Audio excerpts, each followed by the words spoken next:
Soccer Pill video cast where we discuss everything under the sun about soccer. And we've started with EPL, we've discussed Manchester United and Chelsea. But today we're going to take a special dig at our old friends Arsenal. Let's look at Arsenal, a team that hasn't won any title, any silverware in 8 seasons. Can you imagine that? Can you imagine how does it feel to be an Arsenal manager going into the office when you haven't won anything for 8 seasons? Ask Arsene Wenger. He will tell you about it. So, I mean, I don't know what else to say. So, what do you think, Kunal? What do you think is their problem? Yes, so I think there was a great joke when I think Twitter recently finished their 7 years, and it said Twitter today finished 7 years, so that means no Arsenal fan has ever said that yes, I won a trophy. But I think the main problem I've always felt is their well, and I shouldn't say there. I think it is Arsene Wenger's reluctance to spend on quality players. Um, they have always been short of quality players, probably all around the pitch. They haven't got a striker who can bring them 25 goals a season. They don't have a midfielder. I mean, apart from Santi Cazorla, who I thought was a great signing, which they made last year. At least till then, they did not have a great midfielder. I mean, since Fabregas left, and even their defense is pretty mediocre. I think Vermaelen has had a horrible year, and Per Mertesacker, who's actually a German international, but given his frame, there's a famous joke about him which says that his turning radius is same as that of an elephant. So, and given Premiership, which is fast, you've got strikers, who can kind of almost who can almost compete in a sprinting match. A defender who cannot run fast, I don't think is going to take them any places. And that is one of the prime reasons I think they haven't won anything in 8 years. I think since Thierry Henry, I mean the glory days, the Invincibles, I think they went a whole season without losing, and the Invincible seasons. Today when I look at that team, which had Thierry Henry, Lundberg, I think on the wings, Robert Perez, that was one heck of a team. Patrick Vieira, of course, the great duels which he had with Roy Keane, but they have fallen off the pedestal. And as I said, I think the blame squarely lies on Arsene Wenger for that, for the fact that he's never, and I could imagine a situation about 3-4 years back when they were building this new Emirates Stadium and they probably did not have as much money to spend in the transfer market. But today they are one of the most profitable clubs. They are the only club which is actually, generating profits year after year. So I just don't see any reason why this reluctance to spend in the transfer market. Yeah, let me ask you another question. How does he hang on to his job, right? I mean, how does Arsene Wenger hang on to his job? I mean, eight years without a trophy, Chelsea or even Man City would have fired somebody by now. Yeah, I mean Chelsea. Liverpool's done it. Chelsea would probably fire you in a year, which is the other extreme.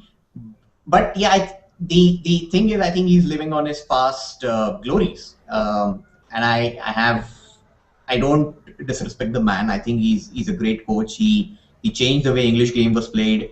When he came in, he brought in radical ideas, which changed the way even Arsenal used to play. Under George Graham, which used to be thump the ball up to the number 9 and head it in.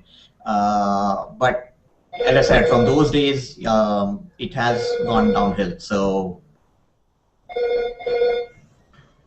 all right. So let me. You brought out a very interesting point about how Santi Cazorla was a great striker. Is it Arsene Wenger calling you, by the way? Maybe he wants to make a clarification. I mean, he seems to have a very bad temper off late, so you better be careful if that he's calling you. Tell him that we were just joking. But the fact of the matter is, he talked about Santi Cazorla, which is obviously he's supposed to be the most valuable player if you believe the stats for last season. Correct. Obviously, he's done a great job. He scored like 12 goals for them. Mm-hmm. But let's look at people like Vermaelen and Mertesacker. Now, one Uh-huh. of the biggest weaknesses Arsenal had last season was losing the ball in front of their own goal. And Correct. now that you bring up the turning radius of an elephant, that's becomes very obvious. They're not nimble, they're not fast, and no wonder that they have really lost possession there. The other criticism, obviously, is they're very weak to counterattack. So United, Chelsea to a great extent, Man City, anybody who plays a very counter-attacking game will Mm-hmm. struggle against Arsenal. Correct. Yeah, you have an opinion too? I don't think she's interested. So anyway, the bottom line is counter-attack and losing the ball in your own half. Two very Mm-hmm. bad ideas in the English. And as you rightly said, these things you can't afford to do in the Premier League. These are very dangerous things to do. The other thing is, I feel they've been pretty uninspirational, right? Pretty ordinary. I mean, if they were not Correct. Arsenal, and you just remove the legacy, they've been playing like any other club. They struggled to get into the top four. They celebrated when they got into the top four. That's what it's come down to now. That they Correct. will celebrate that they get into the top four. I mean, Brendan Rodgers the other day said his target was to finish in the top four. So what is it? Top four? That's their ambition. So I did some stats. I looked at the goals scored by the top strikers from Arsenal. Theo Walcott is obviously the top striker, and the top striker scores 14 Mm-hmm. goals, and that's the best they can do. I mean, then Sandy Cazorla is next with 12, and then there is Olivier Giroud, and there is wait, I have this open Podolski. here. Yeah, there's Podolski, Podolski. sure. So Podolski Correct. scores. I mean, so they score 14, 12, 11, 11. And the next guy who has goals to his credit is Arteta with 6. I'm sure out of those. Incidentally, Yeah. incidentally, Arteta has the maximum number of bookings and also the maximum number of tackles and cautions against him. So this is one team that clearly is uninspirational. They're looking for that one magical element that will ignite their season. Hasn't Mm-hmm. happened. Is Higuain the guy who does it? We won't know because I think he won't come to Arsenal now. So I don't know who. I don't know who they turn to. Right? Seriously, I have no idea. I have no clues. Right. And you brought in the right point. I think if they would have by now managed to sign up Higuain, who I genuinely think would have helped them a great deal because he is a striker who can get you about at least 20-25 goals a season. But if Real Madrid decide to keep him, and there are reports in the papers which say that Ancelotti views Higuain as an integral part, and he doesn't want to go out and spend on another striker who can probably do the same job as Higuain can do. So if Higuain does not come to Arsenal, then they are in the same boat as Chelsea. I mean, everybody's struggling to get a good striker who can give them good 25-30 goals a season, and those are not too many on the market.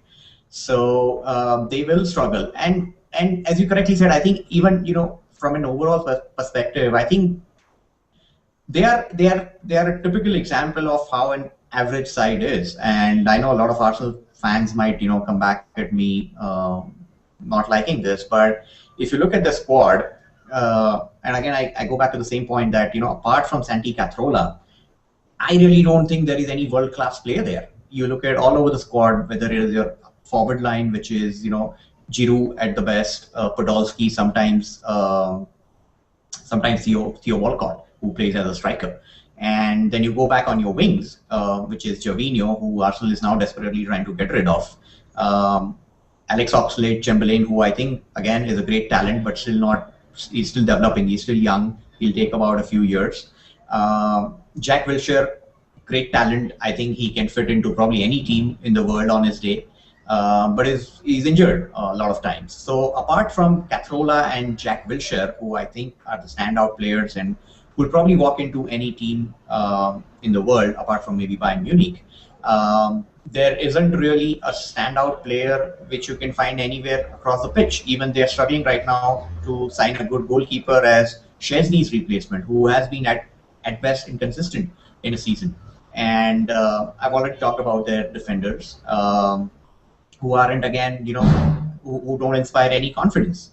So I genuinely think that they need to go out and spend. There really is no other way out of this. And interestingly, this year, I think as we've been debating, this year probably could be their best bet to win a trophy, given that there are three new managers at the challenger clubs, with City, United, and Chelsea. Everyone having a new manager. It leaves Arsene Wenger, who's been there, done it. Um, it's a great opportunity for them to make the most of it and actually go on and win a trophy after 8 long years. Who fans have been dying for this. So Okay. So I think yes, it is. It is his best chance because he has one more year on his contract and it comes up for renewal next year. I think this is correct, his best chance to win. There's a lot of confusion in the other three clubs between new management styles, new managers, new players. If hmm, Arsene Wenger does not win this season, it's over for him. I don't think that he would like to continue. I don't think the fans would want him to continue either, because they haven't won. Quite frankly, I mean, winning is a big factor. Man U does have the blips. A couple of years they go off the boil, but they're back. And we can't correct, even say correct, he's building his team for the last 8 years. And what is he building a team for? The correct, intergalactic World Cup or something? Because I mean, I don't think it takes 8 years to build a team. A couple of years here and there, it's understood. I mean, I think Liverpool are through that journey right now. I think for a correct. long time, Chelsea went through that journey. Man City went through that journey. Arsenal has been on that journey for very, very long. So I think next year is his best season. This season is his best season. He wins it. He can silence his critics forever. He doesn't win it. Well, I think he'll be on his way soon. All right. So I think with that we're going to wrap up, and we will see as the season progresses whether this season does finally bring joy to Arsenal fans, and we will, I'm sure, continue throughout the season to cover them at different points in time. So thank you so much for watching us. Thanks a lot, All Vipin. right. See you, Kunal. Bye.